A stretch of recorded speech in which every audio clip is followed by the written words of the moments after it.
The morning sun cast long shadows across the pristine runway as Dr. Sarah Bennett's black Tesla Model X pulled up to the private aviation terminal. At 38 years old, she had already achieved what many would consider a lifetime of success, but today was special. Her hands gripped the steering wheel a little tighter as she thought about the keynote speech she would deliver in just 6 hours at the National Healthcare Innovation Summit in Chicago. Sarah checked her reflection in the rearview mirror, adjusting the collar of her navy blue blazer. Her dark curly hair was pulled back neatly in a professional bun, and the pearl earrings her grandmother had given her at medical school graduation caught the early morning light.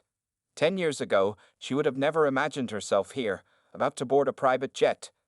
Back then, she was just another talented neurosurgeon, working endless hours in the operating room. Everything had changed when she noticed a problem with the hospital's medical imaging system. Instead of just complaining about it, Sarah had spent her rare free time developing better software. What started as a simple solution had grown into Neurotech Solutions, now a company worth over $200 million. She had traded her surgical scrubs for business suits, and her schedule had become even more demanding than her days in the OR. The security guard at the terminal gate nodded respectfully as her car passed through. Sarah smiled, remembering how James, a morning guard, had been there since her first private flight 2 years ago. He had watched her company grow from a small startup to an industry leader. "Big day today, Dr. Bennett," he called out as she passed. "Chicago's waiting for you." Sarah gathered her things. A small carry-on suitcase containing her presentation outfit, her laptop bag with the speech she had perfected over the last month, and her favorite leather portfolio, a gift from her team after their first major contract. The portfolio contained the notes for the breakthrough announcement she would make today. Their imaging software had just received FDA approval for use in pediatric cases. The click of her low heels echoed through the terminal as she walked toward the security checkpoint. Around her, the private aviation terminal buzzed with its usual quiet efficiency. A few other early morning travelers, mostly older men in expensive suits, were scattered throughout the waiting area. Some were absorbed in their phones, while others sipped coffee from premium paper cups. The familiar scent of fresh coffee and leather seats filled the air. Sarah had learned to appreciate these small luxuries, though she never took them for granted. She remembered the days of running through crowded commercial airports, barely making connections between surgeries and meetings. Private travel wasn't just a luxury for her now. It was a necessity that allowed her to maintain the punishing schedule required to run her company while still having time to visit her parents in Atlanta every other weekend. Her phone buzzed with a message from Marcus, her chief operating officer. "Team's ready for the Chicago announcement. Break a leg, boss." Sarah smiled, thinking of the office celebration they had planned for after the conference. Her success had never been just about her. It was about the brilliant team she had built, the patients their software had helped, and the changes they were making in medical technology. As she approached the security checkpoint, Sarah mentally reviewed her schedule. After the keynote in Chicago, she had investor meetings, then a quick flight to Boston for a hospital implementation review, and finally back to Atlanta by Friday for her niece's dance recital. The private jet waiting outside would make this hectic schedule possible.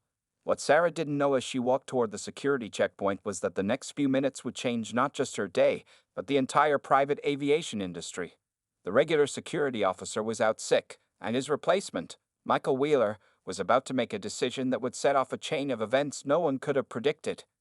Sarah Bennett was about to face a challenge that would test not just her patience, but her ability to transform a moment of prejudice into an opportunity for lasting change. Michael Wheeler stood at the security checkpoint, his newly pressed uniform still stiff around the collar. It was only his third week working at the private aviation terminal, and he already had strong opinions about who belonged here and who didn't. He watched as Sarah Bennett approached, her credentials hanging from a lanyard around her neck, and immediately frowned. "Excuse me, miss," Wheeler called out, stepping directly into her path. "This is a private aviation terminal." His voice carried across the quiet space, causing several heads to turn. "I think you might be lost. The main terminal is about 2 miles down the road." Sarah took a deep breath, maintaining her professional composure. She'd faced subtle discrimination before. This was different. "Good morning," she said clearly, holding up her credentials.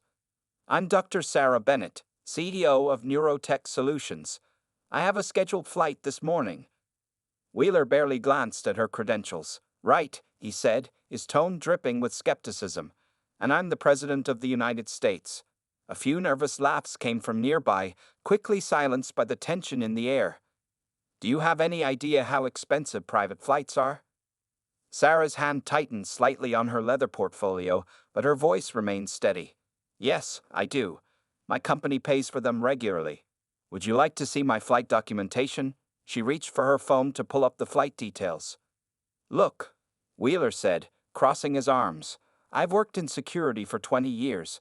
I know when something doesn't add up. Why don't you just save us both some time and... Is there a problem here? A young security trainee, Amy Chen, stepped forward from her observation post.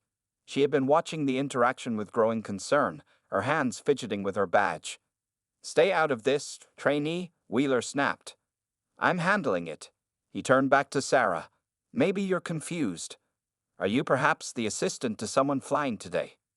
Sarah pulled out her phone and opened her company's website, where her photo was prominently displayed on the leadership page. Mr. Wheeler, she said, reading his name tag, I understand you're doing your job, but your assumptions are incorrect and, frankly, discriminatory. Other travelers had stopped pretending to mind their own business. An older gentleman in a gray suit stepped closer, recognition dawning on his face. Dr. Bennett, I attended your medical technology presentation in Boston last month. Brilliant work on the neural imaging systems. Wheeler's face reddened, but he stood his ground. Anyone can make a fake website. I need to see additional identification. He emphasized each word as if speaking to a child. Multiple forms, and proof of your flight details, and maybe a letter from the jet company confirming your booking. Sarah had already pulled out her passport, pilot's license, she'd earned it 2 years ago, company ID, and flight documentation. Here's everything you've asked for, plus more. I'd also like to speak with your supervisor. The terminal had grown eerily quiet, even the coffee machine's hum seemed muted. Amy Chen had pulled out her phone, subtly recording the interaction. She knew what she was witnessing wasn't right. Well, Wheeler said, flipping through the documents with exaggerated slowness, these could all be very clever forgeries. Do you know how many people tried to sneak into private terminals? Sarah took another steady breath. In the operating room, she had learned that staying calm in tense situations was crucial. This was no different. Mr. Wheeler, every document you're holding is valid. Your job is to verify them, not to make assumptions about who can afford private travel. Wheeler's face grew darker. Listen here. No, you listen, Sarah interrupted, her voice firm but controlled. Every minute you delay me based on your prejudices is a minute that's being recorded, documented, and will be reported.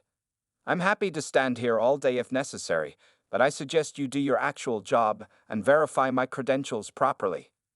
The morning sun through the terminal windows cast strange shadows across the scene.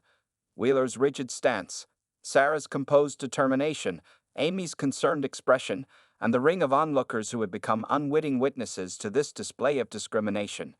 None of them knew it yet, but this moment would soon become a turning point in private aviation security protocols across the country. The terminal's air conditioning hummed softly as Sarah pulled out her phone and opened the camera app.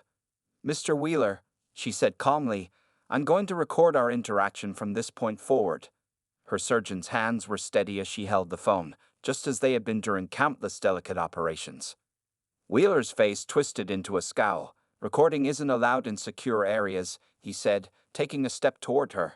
But Sarah stood her ground, remembering all the times in medical school when people had doubted her abilities. Actually, Amy Chen spoke up again, her voice stronger now. There's no such policy against recording in the public areas of the terminal. She moved closer to Sarah, her trainee badge catching the morning light. I can confirm that as part of my recent security training. Sarah nodded gratefully at Amy. Thank you. She turned back to Wheeler, speaking clearly for the recording. It's now 7:15 a.m.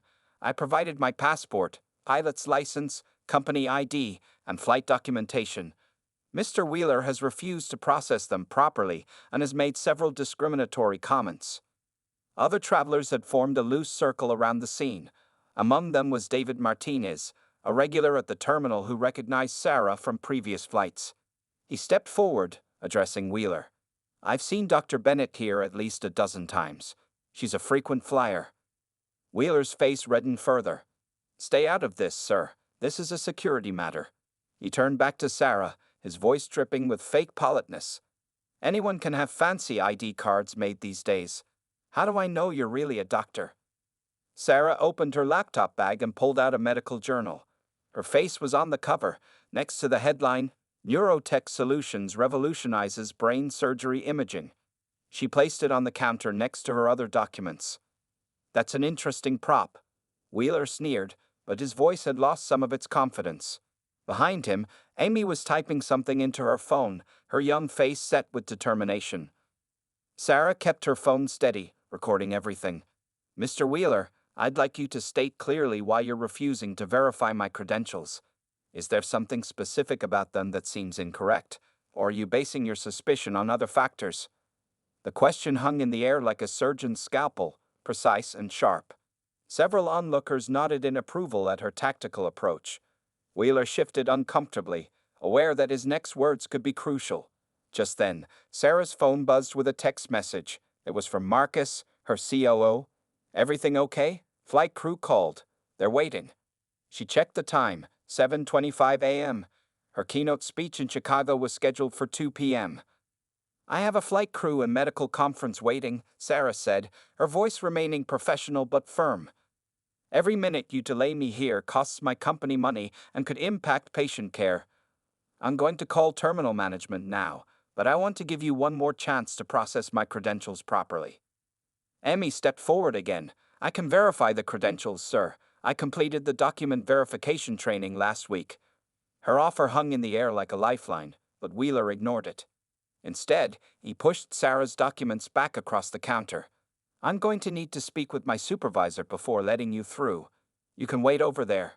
He pointed to a row of chairs near the wall. Sarah didn't move. "I'll wait right here, thank you." She pressed a few buttons on her phone, putting it on speaker. The terminal's main office number was already dialing. As the phone rang, Sarah noticed something interesting. The other travelers weren't just watching anymore. They were pulling out their own phones, recording the scene from different angles. A silver-haired woman in a business suit was shaking her head and typing rapidly on her tablet. A young man in tech company clothing had a determined look as he seemed to be live-tweeting the entire incident. What had started as one woman's encounter with discrimination was quickly becoming something bigger. Through the terminal's glass walls, the morning sun continued to rise, promising a day that would be memorable for reasons nobody had expected. Sarah Bennett had walked into the terminal planning to change the future of medical imaging. Now she was about to change something else entirely. The phone speaker crackled to life in the tense terminal air.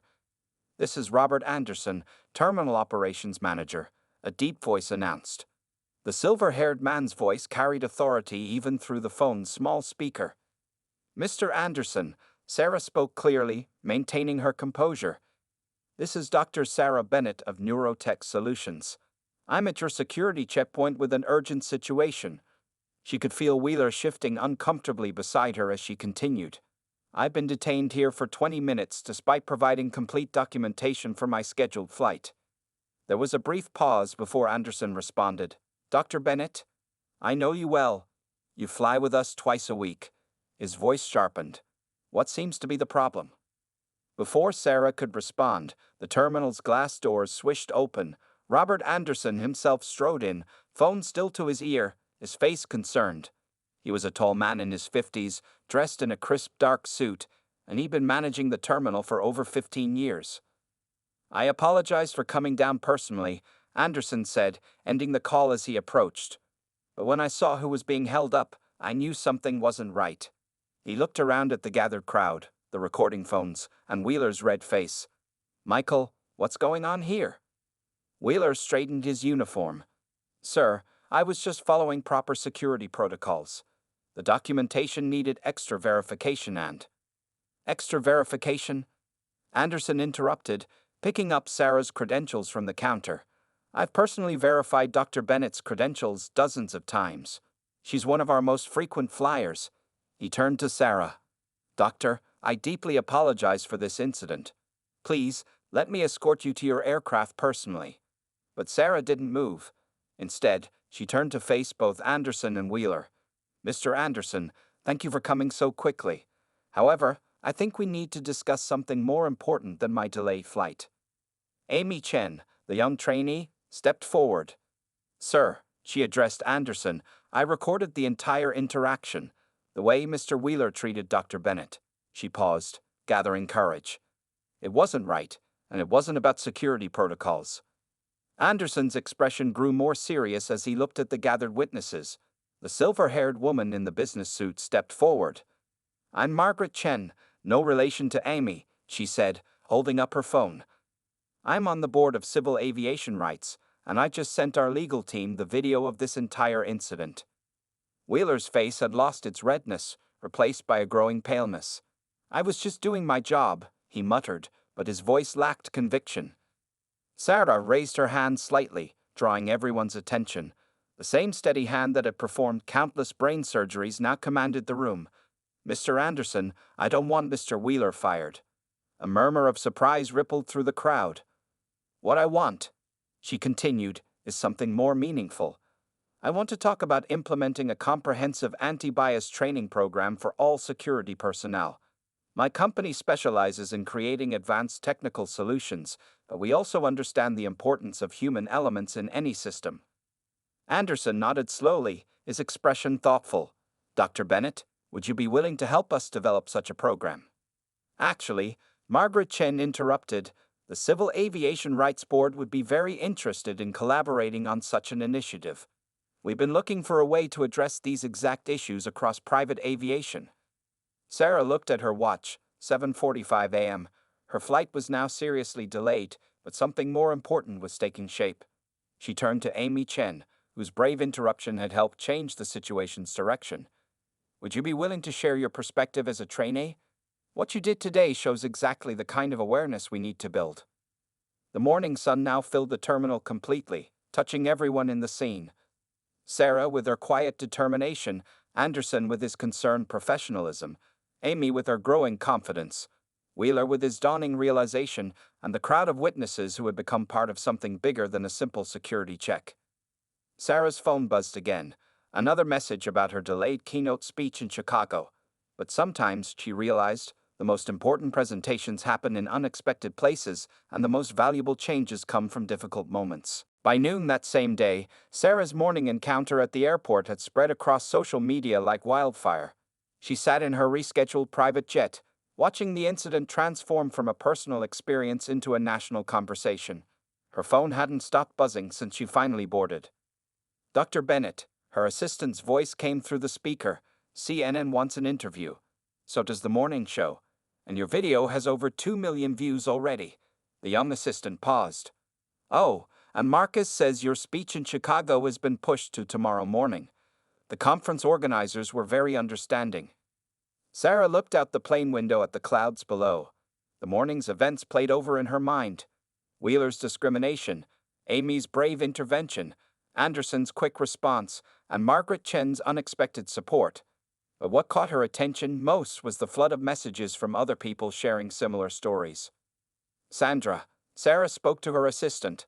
I want you to set up a meeting. Not with the TV shows, not yet. Get me a conference call with our marketing team, Margaret from Civil Aviation Rights, and Mr. Anderson from the terminal. Also, see if Amy Chen can join. The jet's leather seat creaked as Sarah leaned forward to check her laptop. Her email inbox was overflowing with messages from other business travelers, particularly women and minorities, sharing their own experiences with discrimination in private aviation. One email caught her eye. It was from Dr. James Carter, a prominent black cardiologist from Houston. Dr. Bennett, what happened to you this morning happened to me last month in Dallas, but I didn't have the courage to record it. Thank you for standing up. How can I help? Sarah's fingers moved quickly across her keyboard as she typed replies. She wasn't just responding to emails. She was building a coalition. Each message represented another voice, another story, another potential ally in creating real change. Her phone buzzed again. This time it was a text from Amy Chen. Dr. Bennett, other trainees are reaching out. We want to help with the training program. We see these things happen but often feel powerless to stop them.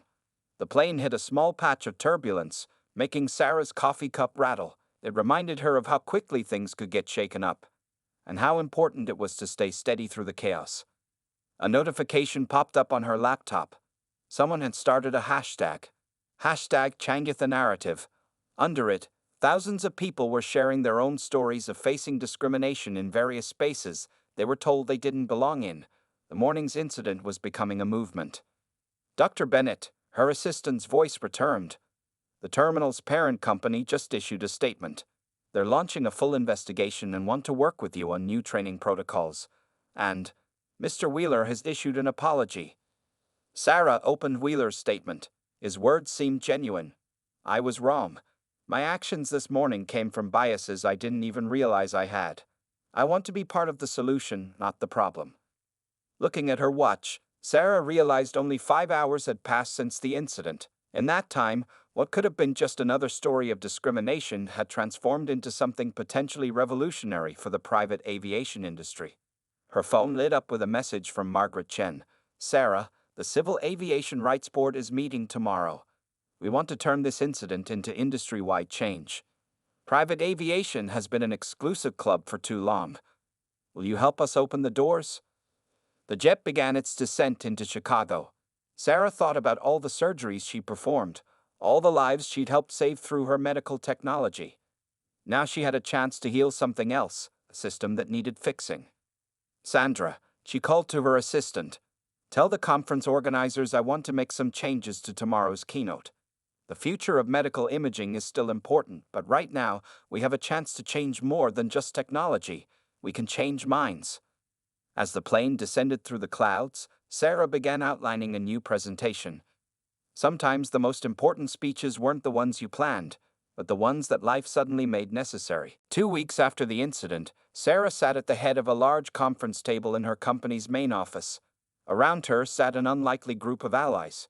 Robert Anderson from the terminal, Margaret Chen from Civil Aviation Rights, Amy Chen, the former trainee, now promoted to training coordinator, 3 aviation industry executives, and surprisingly, Michael Wheeler himself. The numbers are clear, Sarah said, pointing to the screen behind her. In the past 2 weeks, we've received over 5,000 reports of similar incidents across private aviation terminals nationwide. She clicked to the next slide, showing a map dotted with red markers. Each dot represents a verified story of discrimination. Wheeler shifted uncomfortably in his seat but raised his hand to speak. Since the incident, he had shown genuine remorse and a desire to change. Dr. Bennett, if I may. Sarah nodded, and he stood up. As someone who was part of the problem, I think I can help be part of the solution. These bias patterns, they're deep, but they can be changed if we're willing to face them. Amy Chen opened her laptop and shared her screen. I've been working with our team to develop a new training program, she said confidently. We're calling it Open Skies Initiative. It's not just about avoiding discrimination. It's about creating a truly inclusive environment in private aviation. The program outline appeared on the main screen: comprehensive bias training, regular sensitivity workshops, clear reporting procedures, and most importantly, a mentorship system pairing experienced staff with new trainees from diverse backgrounds. The key, Margaret Chen added, is making this standard across the industry. She pulled out a folder of documents. We've already got commitments from 12 major private aviation companies to implement these changes. They see this as not just the right thing to do, but as good business practice. Sarah stood up and walked to the window, looking out at the busy airport runway in the distance.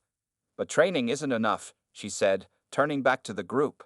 We need to change the face of private aviation itself. She clicked to a new slide showing statistics about private aviation employment. That's why we're launching the Aviation Equality Scholarship, Robert Anderson announced. Our terminal's parent company has committed $10 million to train and hire more diverse candidates in all positions, from security to management. Wheeler raised his hand again. I'd like to be one of the first trainers, he said quietly. My story, my mistake, can help others recognize their own biases. The room fell silent, considering the journey this man had made from being the face of discrimination to becoming an advocate for change. Sarah's assistant knocked and entered the room with a tablet. Dr. Bennett, we just got confirmation. The Federal Aviation Administration wants to use our training program as a model for all private aviation facilities in the country. The energy in the room shifted. What had started as one woman's encounter with discrimination was now becoming federal policy. Sarah looked around the table at the unlikely allies who had come together.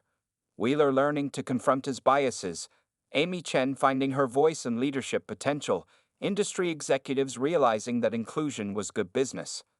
"There's one more thing," Margaret Chen said, standing up. "The Civil Aviation Rights Board has created a new position, Chief of Aviation Equality Standards. Dr. Bennett, we'd like you to chair the committee that develops these standards." Sarah looked at her calendar on the wall. Between running her medical technology company, performing occasional surgeries to stay current, and now this new aviation initiative, her schedule would be incredibly full. But some opportunities were too important to pass up. "Before I accept," Sarah said, "I want to make sure we're clear about our goals. This isn't just about preventing discrimination. It's about creating a new normal in private aviation." She pointed to the map of reported incidents. "Every red dot on this map represents someone who faced what I faced. Our job is to make sure their stories become part of aviation history, not its future." The afternoon sun streamed through the office windows, highlighting the determination on every face around the table. They weren't just discussing change anymore, they were creating it. 6 months after the incident, Sarah's heels clicked against the familiar floor of the private aviation terminal. This time, everything felt different. The morning sun streamed through the windows just like that fateful day, but the space itself had transformed. New signs adorned the walls. "Welcome to all" in multiple languages. The security desk now had a diverse team of officers, and behind the main counter stood Michael Wheeler, wearing a new badge that read Diversity Training Coordinator. "Good morning, Dr. Bennett," Wheeler called out, his voice carrying a warmth that would have been unimaginable 6 months ago. He was leading a training session for new security officers, using his own story as a teaching tool. "Would you mind if my trainees observe your security check? We're demonstrating the new protocols." Sarah smiled and nodded. Of course. She watched as Wheeler turned to his group of trainees, who represented a rainbow of backgrounds and experiences. Among them was a young black woman who reminded Sarah of herself 15 years ago. "Watch carefully," Wheeler said to his trainees. "6 months ago, I stood right here and made every mistake possible. Today, we're going to demonstrate how to do it right." He turned back to Sarah. "Dr. Bennett, may I see your credentials, please?" The security check proceeded smoothly, professionally, and respectfully. Wheeler explained each step to his trainees, pointing out the proper way to verify documents without making assumptions. The young black trainee took detailed notes, her eyes bright with attention. Amy Chen, now the terminal's head of security training, approached with a tablet in hand. "Dr. Bennett, I thought you'd like to see the latest numbers," she said proudly. "We've processed over 50,000 passengers since implementing the new protocols. Zero discrimination complaints, and our customer satisfaction ratings are up 87%. Sarah looked around the terminal. The changes weren't just in policies and procedures. They were visible in the faces of both staff and travelers. A Muslim woman in a hijab passed through security without a second glance. An elderly Asian couple was being assisted respectfully by a young security officer. A black executive in a wheelchair was being efficiently helped through the checkpoint. "Dr. Bennett," Wheeler called out again as she collected her belongings. "Would you mind telling the trainees about that day? They've heard my side, but I think they need to hear yours too." Sarah looked at the eager faces of the trainees and set down her bag. Some stories needed to be told, especially when they could shape future actions. 6 months ago, she began, I walked into this terminal as a CEO and walked out as an advocate for change. The trainees gathered around as Sarah shared her experience. She noticed the young black trainee leaning forward, hanging on every word. After she finished, the trainee raised her hand. "Dr. Bennett, what made you decide to turn that moment into a movement instead of just filing a complaint?" Sarah thought carefully before answering, because filing a complaint would have helped only me. But creating change helps everyone who comes after me. She gestured around the terminal. "Look at this space now. It's not just about avoiding discrimination. It's about creating true belonging." Wheeler stepped forward, his face serious, and sometimes, he added, the people who need to change the most are the ones who don't even realize they need to change. He touched his new badge. "I'm living proof that transformation is possible." As Sarah finally headed toward her gate, She passed a wall that hadn't been there 6 months ago. It was called the Wall of Change, covered with photographs and stories of aviation pioneers from all backgrounds. In the center was a plaque that read, "Every journey begins with welcome. Every welcome begins with respect." Her phone buzzed. A message from Margaret Chen. "Sarah, the Federal Aviation Administration just approved our training program for nationwide implementation. Your incident was the spark, but look at the fire of change it started." Sarah paused at her gate, watching the diverse stream of travelers and staff moving efficiently through the terminal. 6 months ago, she had faced discrimination in this very space. Now, that space had become a model for inclusive aviation practices across the country. As she boarded her flight, Sarah smiled at a final addition to the terminal, a small sign near the security desk that read, "Change the narrative. Change the world.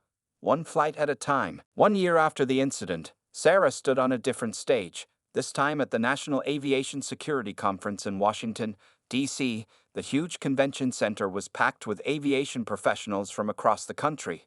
In the front row sat familiar faces: Michael Wheeler, Amy Chen, Margaret Chen, and Robert Anderson. "A year ago," Sarah began, her voice carrying through the massive hall, "I was just a CEO trying to catch a flight. Today, I stand before you as part of something much bigger." Behind her, the screen showed statistics that told a powerful story. Over 500 private aviation terminals had adopted their training program, complaints of discrimination had dropped by 75%, and employee satisfaction had risen across the industry. In the audience, Wheeler nodded along. He had become one of the most requested speakers at aviation security events, sharing his story of transformation. His honest accounts of confronting and overcoming his own biases had helped countless others recognize and change their prejudiced behaviors. "But numbers don't tell the whole story," Sarah continued, clicking to the next slide. Images appeared of diverse travelers and aviation staff, each picture telling its own story of change. "These are the real measures of our success, the people who no longer have to prove they belong." Amy Chen, now a national training coordinator, stood up to join Sarah on stage. "When I was a trainee watching Dr. Bennett face discrimination, I had a choice," she told the audience: "stay quiet or speak up." Today, we're training security officers not just to avoid discrimination, but to actively stand against it. Sarah's phone buzzed in her pocket. Another message from her medical technology company. Neurotech Solutions had grown even more successful over the past year, partly because her handling of the airport incident had shown her leadership abilities in a new light. But today wasn't about medical technology. "The Open Skies Initiative isn't just a training program anymore," Sarah announced.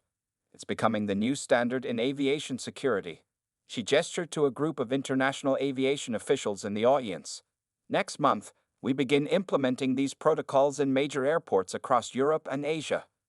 Wheeler raised his hand during the question period. "Dr. Bennett," he said, standing up, "a year ago, I was the face of discrimination in private aviation. Today, I'm helping train the next generation of security officers. What would you say to others who might be resistant to change?" Sarah thought for a moment before answering. "Change isn't just about policies and procedures," she said. "It's about people. Every person who walks through our terminals has a story, has dignity, has a right to respect. Our job isn't just to check credentials, it's to check our own biases." After the presentation, Sarah walked through the conference hall. Young security officers stopped to shake her hand. Aviation executives wanted to discuss implementing the program at their facilities. But what touched her most was a group of diverse aviation students who approached her with tears in their eyes. "Dr. Bennett," one young woman said, "because of your story, we know we can succeed in this industry. You showed us that one person really can change the system." That evening, Sarah returned to the same terminal where everything had started. The Wall of Change had grown, now featuring hundreds of photographs and stories. A documentary crew was filming a piece about the transformation in aviation security. Amy Chen was giving a tour to new international partners. As Sarah went through security, she smiled at the new sign above the checkpoint: "Security with dignity. Everyone's right, everyone's responsibility." The young officer checking her credentials was professional, respectful, and efficient, exactly as it should have been a year ago. Her phone lit up with a final message of the day. It was from a major airline CEO. Dr. Bennett, your private aviation initiative has inspired us. Would you help us implement similar changes across commercial aviation? There are millions of passengers who could benefit from what you've started. Sarah looked out the terminal windows at the setting sun. 1 year ago, she had faced discrimination in this very spot. Now, that moment of prejudice had transformed into a movement of change, spreading far beyond one terminal, one incident, or one person. As she boarded her flight, Sarah thought about how sometimes the worst moments can lead to the best changes, if you'd have the courage to change the narrative.